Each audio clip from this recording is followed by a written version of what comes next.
결론만 알고 싶잖아요. 종목 알려줘.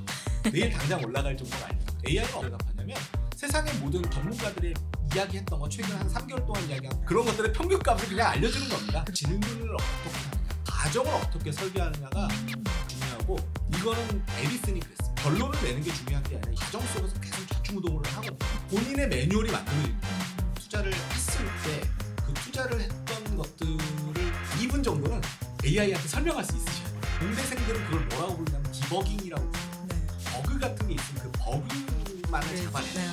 그리고 나서 버그를 잡아내서 내가 쓰는 이 프로그램을 훨씬 더 효율화시키는 거죠. AI는 우리의 삶에 너무 가깝게 있는 것 같고, 이제는 AI가 없던 시대로 돌아가야 영영 불가능하다는 항상 늘상 옆에 키우면서 저 친구들이랑 우리 평생을 나가 조언을 받아야 되는 친구들이기 때문에 굉장히 우리랑 앞으로도 오랫동안 친해져야 될 친구라고 생각이 되고요.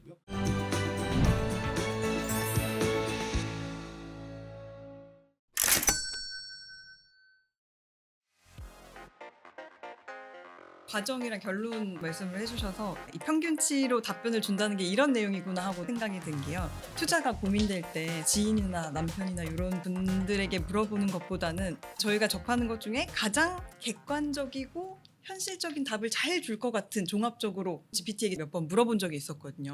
지금 요 정도 가격이야, 내가 재산이 이만큼 있는데 사는 게 좋을까 했을 때 항상 이런 식으로 답변을 주더라고요. 사는 것도 괜찮아, 근데 이런 위험성도 있어. 선택을 해야 되는 답변을 주는 걸 보고 여기서는 투자 조언 같은 걸 얻기는 힘들겠다 이런 생각을 했었는데, 말씀 듣고 돌이켜 생각해 보니까 질문을 잘 못한 것 같네요. AI 시대에서 인간이 잘 질문하고 과정을 잘 이끌어내서 최대치의 그 평균적인 답변 말고 최대치로 잘 이끌어내려면 어떻게 질문을 해야 될까요? 가장 중요한 부분은 과정을 알아야 되거든요. 좋은 결론을 내는 과정을 알아야지만 얘들도 우리를 그 과정을 함께 하면서 AI들이 아주 좋은 답으로 가는 루트를 만들어주거든요. 네. 우리는 결론만 알고 싶잖아요. 종목 알려줘. 내일 당장 올라갈 종목 알려줘. 물어보잖아요. 네. 그렇게 물어보면요, AI는 어떻게 대답하냐면 세상의 모든 전문가들의 이야기했던 거 최근 한 3개월 동안 이야기한 기자님이 기사 쓰신 거 평균값을 알려주는 겁니다. AI가 새로운 것들을 만들어서 얘기하는 게 아니라 세상에 사람들이 전문가라고 하는 사람들이 이렇게 얘기했으니까 그래, 그 정도 대답을 해주면 만족하겠지 하고 대답을 해주는 종합해서. 거고, 그럴 경우에는 제약 조건을 만드셔야 돼요. 전문가들 중에서도 제 스타일이 있잖아요. 내가 가치주를 좋아하는 사람이다 그러면 네. 가치주 전문가들이 어떤 룰에 따라서 종목을 세팅하는지를 알아봐줘. 이런 훈련을 할 수 있는 이야기를 해야 됩니다. 내 스타일이 이런 사람이면, 아니면 내가 성장주를 좋아하는 사람이야. 성장주를 좋아하면 전 세계 최고의 성장주 전문가들이 가장 요즘에 중요하게 보는 팩터들이 뭔지, 요인들이 뭔지를 알아봐줘. 좋은 종목을 찾는 과정들인 거잖아요. 과정들을 이끌어내셔야 돼요. 그거를 가지고서 얘한테 스코어링을 해달라, 점수를 매겨달라, 어떤 요인들이 몇 점인지 이 친구들이 할 수 있습니다. 예를 들면 제미나이 같은 경우 네. 구글 파이낸스에 있는 데이터들, 재무 데이터들을 긁어와서 그 중에 할 수가 있거든요. 네. 우리가 가지고 있는 도구는 똑똑한 도구이고 할 수 있는 게 많은 친구인데, 우리는 이 과정을 생략한데 이것만 물어보니까 얘가 세상의 평균적인 이야기만 하고 끝. 그거는 당신이 알아서 하세요. 이렇게 끝나는 거거든요.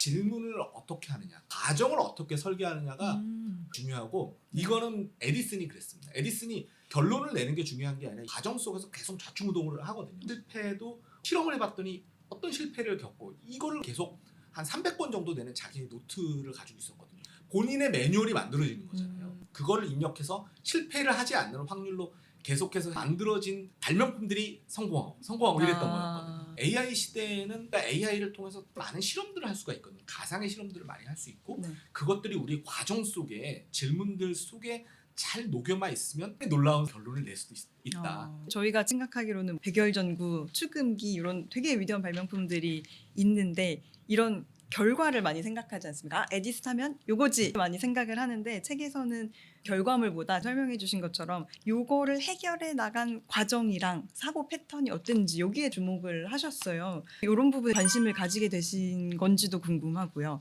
요거를 지금도 설명을 해주시긴 했지만 현대인이 AI를 활용하면서 어떻게 적용을 하면 좋을지 조언도 들으면 좋을 것 같습니다. GPT가 우리 앞에 모습을 드러낸 게 2022년 11월 30일이거든요. 네. 불과 아직 한 4년 정도 또 안 된 안 됐네요. 거였으니까 네. 안 됐어. 이렇게 생각한 거죠. AI 시대가 열렸지만 아직은 한 3년 정도 펼쳐졌다는 얘기는 아직은 초기라고 보는 거거든요. 네. 초기라고 보면 분명히 새로운 혁신 도구가 나왔을 때 시대를 이끌었던 히어로들이 있지 않습니까? 제가 발견한 사람 에디슨인 게 네. 에디슨은 어떤 사람이었냐면 1차 산업혁명과 2차 산업혁명의 경계선에 있었던 사람입니다. 1차 산업혁명은 증기기관이었거든요. 증기기관에서 2차 산업혁명 전기로 가는 연결고리를 만든 분이 이분이었으니까 우리가 AI가 나온 지 한 3년 정도 넘었다고 하니까 우리도 경계선에 있는 거고 그러네요. 에디슨도 경계선에 있었던 사람입니다. 그렇기 때문에 에디슨이 어떻게 해서 저렇게 지금 제너럴 일렉트릭의 창업자거든요. G2의 창업자인데 이런 사람이 어떻게 한 시대를 이끌었는지를 보면 거기에 많은 힌트가 있지 않을까.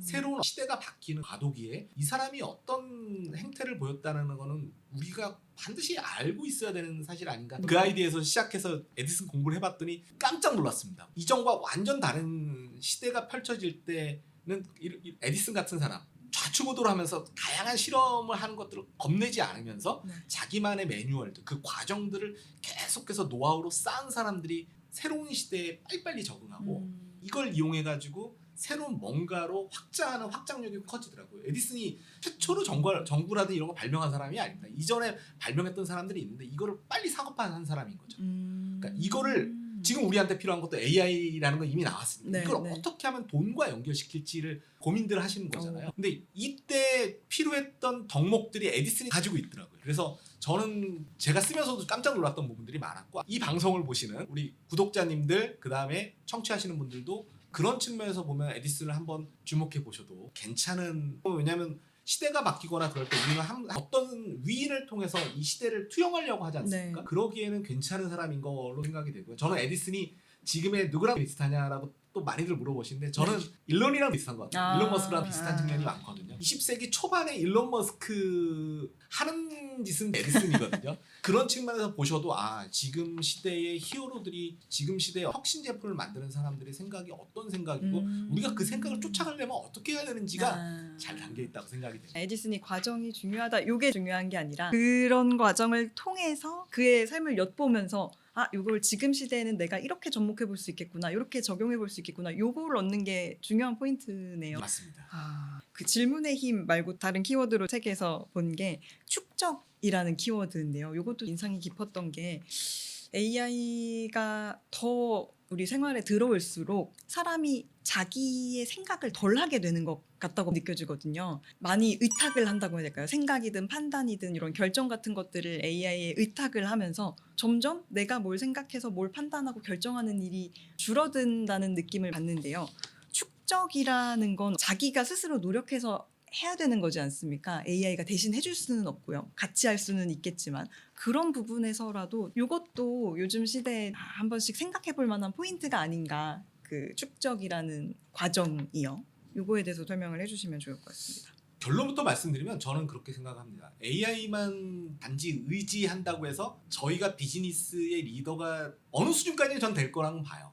만약에 저희가 처음에 입사해서 윗분들이 예를 들면 어떤 보고서를 만들어 가지고 와. 그런 것들을 AI 이용해서 빨리빨리는 할 수가 있겠죠. 근데 그 정도 수준이 아니라 만약에 우리가 시장의 리더가 되겠다. 우리가 우리 회사가 가지고 있는 어떤 제품을 마케팅해가지고 이 제품을 가장 베스트셀러로 만들겠다 라고 하는 것들을 추구하는 우리가 마케터라고 생각하면 AI한테 모든 걸 시킨다고 해서 끝날 것인가? 저는 그건 아니라고 생각이 되고요. 고객들이 원하는 니즈가 어떻게 움직이는지를 빠르게 추적을 해야 될 것이고 그 추적하는 과정에서 여러 가지 논리 구조라든지 그 과정들을 우리가 AI랑 같이 협업을 해서 그 부분 과정들을 AI를 통해서 하나씩 결론을 만든다든지 아니면 이걸 정량적으로 나름대로 우리 만든다든지 하는 우리가 이거를 전 축적이라고 말씀드리는 부분이 우리의 시스템을 우리가 가지고 있는 내가 승리할 수 있는 시스템을 구축을 해야 되는 거지 이 구축을 하는 것들은 생략된 채로 AI한테 다 맡기면 좋은 시장에 내가 마켓 리더가 될 수 있다? 저는 결코 그렇게 생각하지 않고요. 이 과정들 우리가 나만의 시스템을 구축하는 데 있어서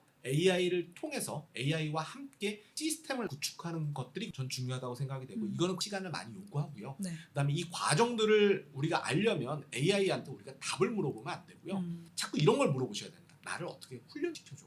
나는 시장의 리더가 되고 싶어. 지금 마케팅 리더가 되고 싶은데 이 리더가 되기 위해서 내가 하는 업무는 이러이러한 것들이고 나는 이러이러한 프로세스를 통해서 결론을 그동안 내왔어. 근데 내가 내놓는 결론들이 그렇게 시장에서는 잘 워킹하지 않아. 내가 가지고 있는 문제를 해결하기 위해서 네가 이 과정들을 네. 다시 설계해줬으면 좋겠어. 이런 걸 물어보셔야 됩니다. 그런 부분에서는 확실히 도움이 예. 될 만한 왜냐하면 답을 얻을 수 그러면 있겠네요. 이 친구가 저를 컨설팅을 해줘요. 음. 그리고 나를 훈련해달라. 나는 그리고 내가 원하는 롤모델도 계속 입력하셔도 좋습니다. 어. 난 지금 시장을 리드하는 내가 가장 존경하는 마케터가 이런 사람인데 난 이런 마케터가 되고 싶어. 그러려면 내가 뭘 가지고 있어야 돼.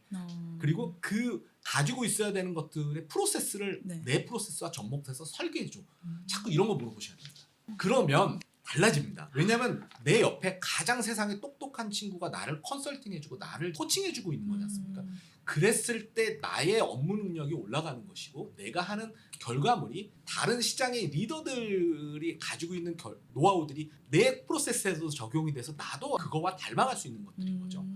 이런 실험들을 많이 하셔야 된다는 게 제 책의 결론이라고 보시면 될 것 같습니다. 그렇군요. 답을 물어보면 안 되고 예. 그 실패랑 회복 이런 메시지도 들어가 있는데요. 말씀하셨던 것처럼 실패에 대해서 계속 기록하고 그거기에서 좋은 결과물을 만들어내고 이게 투자에도 연결이 될 것 같다는 생각이 들었습니다. 모든 투자가 100% 성공을 할 수는 없잖아요. 손실 봤다 끝 이렇게 되지 않고 연결이 돼서 내가 이런 걸 복귀해서 다음에는 어떻게 이익으로 연결시켜야지 투자자가 어떤 부분을 살펴볼 수 있을까요? 만약에 AI한테 우리가 코칭을 받는다고 생각해도 여기도 전 좋은 답들이 있다고 생각이 됩니다. 네. 우리가 만약에 투자를 했을 때 그 투자를 했던 것들을 2분 정도는 AI한테 설명할 수 있으셔야 돼요.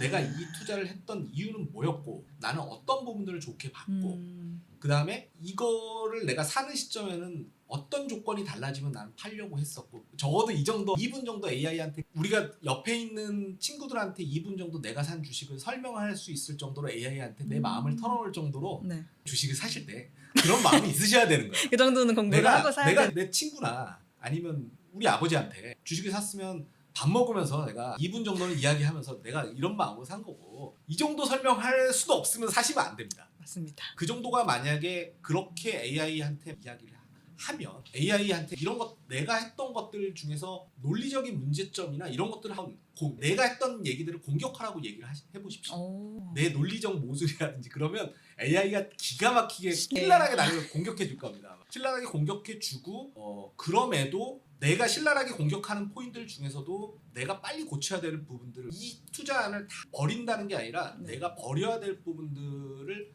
고치셔야 돼요. 공대생들은 그걸 뭐라고 부르냐면 디버깅이라고 부르거든요. 네. 버그 같은 게 있으면 그 버그만을 네. 잡아내는 네. 거죠. 그리고 나서 버그를 잡아내서 내가 쓰는 이 프로그램을 훨씬 더 효율화시키는 거죠. 우리가 어떤 투자라든지 어떤 것들을 하게 되면 뭐가 잘 안 되면 그걸 없애버리지 않습니까? 맞습니다. 근데 그게 중요한 게 아니라 내가 실패했던 원인들을 세분화시켜서 이 중에서 좋았던 건 뭐고 나빴던 건 뭔지를 잡아내서 나빴던 것들을 버그가 있는 그 버그를 제거하는 디버깅을 해서 뭔가 시스템을 업그레이드 하려고 하는 그 태도를 가지고 있어야 된다라고 생각이 되고 AI 시대는 네, 특히 네. 그러셔야 됩니다. 그렇네요. 뭘 하나를 내가 잘못했다고 해서 이건 끝 이렇게 되면 남는 게 없거든요. 근데 AI랑 같이 뭔가를 잘 하실 때 그래도 내가 했던 것들 내가 이 투자를 했던 것들 2분 정도 이 친구한테 얘기해주면 이 친구한테 어떤 것들을 비판해달라 그리고 내가 가지고 있던 사고방식들의 문제점을 얘기해달라고 하면 얘기를 해주거든요. 그 중에서 난 얘가 얘기한 것 중에 이건 진짜 고쳐야 되겠다 라고 하는 걸 디버깅 하셔야 돼요. 그렇네요. 가령 같은 20% 손실을 봤다고 하더라도 어떤 종목은 뭐 내가 시장 공부를 덜 하고 들어갔을 수도 있고 어떤 종목은 타이밍이 안 좋아 뭐 나갈 타이밍이나 들어갈 그렇죠. 타이밍을 잘못 맞췄을 수도 있고 여러 가지 손실 원인이 있을 텐데 그런 부분을 똑같이 20% 손실 이렇게 하고 치부하고 넘어가는 게 아니라 요거를 이 부분은 뭐가 잘못됐었구나 이렇게 했었어야 됐구나를 세분하게 살펴보면서 그 과정을 AI랑 같이 한다고 하면 훨씬 효율적으로 디버깅이 되겠네요. 그렇게 디버깅 가장 잘하는 사람이 에디슨입니다. 에디슨이 왜냐면 엄청나게 많은 실패들이 있었고 주식 투자를 했으면 2,000번 넘게 계속 졌던 겁니다. 시간을. 그럼에도 그 실패에서 디버깅을 계속했던 사람이거든요. 이 중에서 이걸 버리지 않고 네. 내가 취할 것들과 버려야 할 것들 그리고 요 버려야 될 것들 중에서 이전에 좋았던 것들이랑 접목시켰을 때 네. 어떤 시너지들이 날 것들을 정리해놨던 본인의 2,000권의 노트에 노트에 그거를 지금은 AI 시키면 AI가 해주거든요. 노트 만들어주니까 훨씬 쉽게 할 수 훨씬 있겠네요. 쉽게 만들 수 그 있고 과정을. 그 디버깅을 하는 과정에서 내 투자가 늘었구나. 내가 이렇게 하는 거구나. 투자를 스스로 터득하실 수가 있으세요. 그렇겠네요. 한번 공부를 열심히 해봐야겠습니다. 또 아까 처음에 방송 시작되기 전에 잠깐 말씀을 해주셨는데 지금까지 내신 책이 챗GPT 새로운 기회, 인공지능에 투자하고 싶습니다만 AI로 팔아라 이런 AI 관련된 책도 굉장히 많이 내셨고요. 배당 투자 이런 투자 전략 경제에 대한 책도 굉장히 많이 내셔서 요 책이 이번에 13번째 책이라고 말씀을 주셨는데요. 다음에 준비하고 계신 책도 주제부터 너무 흥미로워서 이것도 한 줄 정도만 소개를 해주시면 좋을 것 같습니다. 제가 AI 가지고 투자하는 이야기로 지금 끝을 내는 게 이제 우리 기자님 감사하게도 제 다음 책에 여운을 남겨주신 거라고 생각이 되고요. 제가 제미나이랑 클로드 이용해서 어떻게 주식 투자하는지 지금 아마 그 책이 준비가 될 것 같고요. 에디슨 알고리즘과 마찬가지로 AI와 우리는 어쨌든 동행을 해야 됩니다. 네. AI한테 우리가 도움을 받을 때 이 친구가 코칭을 하도록 또 해야 되고 이 친구가 우리를 이끌어주는 PB가 되게 또 만들어줘야 되고 그렇게 하려면 우리가 어떻게 AI와 함께 해야 되는지를 제가 좀 네. 준비를 했고 제가 오늘도 AI를 이용해서 지금 에디슨 이야기를 드리면서 이걸 다 투자로 좀 치환해서 말씀드렸지만 투자와 관련돼 있지 않은 이야기도 많으니까 제 책은 또 투자 책으로만 너무 보실 필요는 없습니다. AI와 관련돼서 우리가 어쨌든 자기 개발도 그렇게 하셔야 되고 네, 그다음에 AI를 이용해서 우리가 리더이신 분들은 또 직원들을 그렇게 또 훈련시키셔야 되잖아요. 그런 것들이 여기 담겨 있다라고 하면 여기 있는 그 아이템들 중에서 투자와 관련돼 있는 것들은 다 모으고 모아서 제 새롭게 나오는 책에 다 응치고 시켰다고 생각하시면 되니까 그렇죠. 그걸 특히 제미나이랑 클로드를 이용해서 우리가 프롬프트 이렇게 짜야 이런 거 제 얘기 들으시면 그런 거 궁금해요. 그러면 프롬프트 어떻게 짜란 얘기냐? 저도 너무 궁금합니다. AI랑 어떻게 얘기하란 얘기냐? 이렇게 결론이 나시잖아요. 제 다음 신간을 보시면 그 부분을 제가 위주로 썼기 때문에 그런 부분도 또 확인하시면 또 좋으실 것 같아가지고 물론 제 이번 에디슨 알고리즘에도 제가 프롬프트를 많이 유치를 해놨습니다. 우리가 어떻게 AI한테 물어봐야 되는 게 훨씬 더 우리한테 훨씬 득이 되는지를 많이 적어드렸으니까 그런 네. 부분을 참고하시면서 AI 시대에 우리가 어떻게 내 개발을 해서 우리가 조직에서도 우리가 쓸모있는 사람이 될 건지 그 다음에 어떤 리더가 난 AI 리더인데 이 리더로서 내 리더십을 어떻게 또 극대화시킬 수 있는지는 에디슨 알고리즘에서 투자와 관련된 거 다음 신간에서 그렇게 하시면 되실 것 같습니다. 지금 제가 자꾸 투자랑 연결지어서 질문을 드리긴 했는데 사실 에디슨 알고리즘은 자기계발서에 말씀하신 것처럼 더 가까운 느낌인 것 같고요. 다음 신간도 굉장히 주목이 됩니다. 모든 사람이 궁금해하지 않을까 싶습니다. 그때 불러주십시오. 빨리 나와서 제가 비밀을 다 털어놓도록 하겠습니다.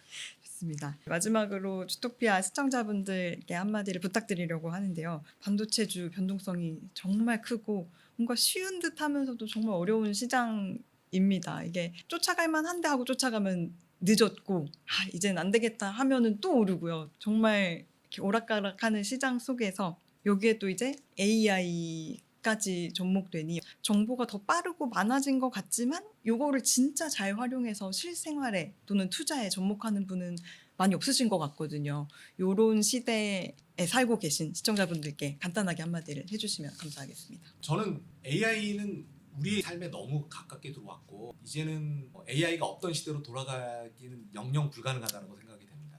AI는 우리가 항상 늘상 옆에 끼고서 저 친구들이랑 우리 평생을 다 조언을 받아야 되는 친구이기 때문에 굉장히 우리랑 앞으로도 오랫동안 친해져야 될 친구라고 생각이 되고요. 당연히 그러려면 우리가 되게 주체적으로 사용해야 된다고 저는 생각이 돼서 AI를 어떻게 하면 결론이 아닌 과정 속에서 함께 할지를 고민하시는 게 훨씬 더 우리를 개발시키는 데 훨씬 득이 된다. 이거는 투자에도 동일하게 적용된다라고 말씀드려야 될 것 같고요. AI가 이렇게 가까워졌다는 얘기는 AI 관련돼 있는 산업을 주식시장 그 산업을 그렇죠. 봐야 되는 거니까요. 되게 오래된 것처럼 보이지만 아직은 AI가 태동한 지 특히나 생성형 AI가 태동한 지는 만으로 아직 4년도 안 됐습니다. 되게 오래된 것 같으시죠? 4년 정도라고 보면은 이걸 조금 경제학에서 어렵게 표현하면 주글라 파동이라고 부르는데 민간 투자 사이클은 대체로 보면 한 15년에서 20년 긴 사이클을 가지고 있거든요. 저는 AI는 아직은 굉장히 초반부다. 왜냐하면 아직도 인프라를 깔고 있으니까요. 인프라가 다 구축된 것도 아니기 때문에 아직 갈 길이 굉장히 멀다고 생각이 됩니다. 당연히 우리는 자본가가 전 돼야 된다고 보는데 AI에 끌려다니는 소비자가 아니라 내가 AI 주식을 갖고 있어야지 또 거기서 많이 엄청난 혜택들이 돌아오는 것들을 우리는 자본가로서 그걸 투자의 도구로서 또 이용할 수 있는 부분들이 있기 때문에 우리가 잘 사용하는 것도 중요하고 자본가로서 내가 주주로서 AI 기업의 주주로서 AI 산업이 앞으로 이렇게 이끌어갈 때 세상의 변화를 내 포트폴리오를 어느 정도 또 반영하게 만드는 것도 저는 굉장히 중요하다고 생각이 되기 때문에 삼성전자 하이닉스도 AI 시대의 주도 중에 하나로 생각하시면서 이 시대는 앞으로 길게 가야 될 시대니까 장기적으로 봐도 이런 종목은 내 포트폴리오가 세상의 변화를 반영한다라고 보면 일정 부분 내가 만약에 이런 종목이 너무 없으시다고 하면 또 가지고 계셔야 될 거고 또 너무 많다라고 보면 다른 AI주로 또 분산도 해야 되겠다 이런 생각을 하시면서 편안하게 대응을 하셨으면 좋겠습니다. 물론 이런 말씀 드린다고 편하지만은 않으시겠지만요. 이제 정리를 해볼 건데요. 생각해 보면 AI 시대에 이제 다시는 저희가 AI가 없는 시대에선 살 수가 없을 텐데 영영 돌아가지 못할 텐데 이런 시대에서 지금 인프라 투자되고 이런 초입에 와 있다. 이런 부분 하나랑 AI 시대에 우리가 어떻게 그걸 잘 활용하면서 내 자기 개발도 그렇지만 투자도 어떻게 잘할 것인가 이렇게 결국에 하나의 결론으로 버무려지는 시간이 아니었나 싶습니다. 다음에 이제 책 신간 나오면 그때 또 AI를 활용한 어떻게 투자를 잘 할 것인지 이런 걸 좀 더 구체적으로 여쭤보면 좋을 것 같습니다. 오늘 곽병렬 이사님 시간 내주셔서 감사합니다. 고맙습니다.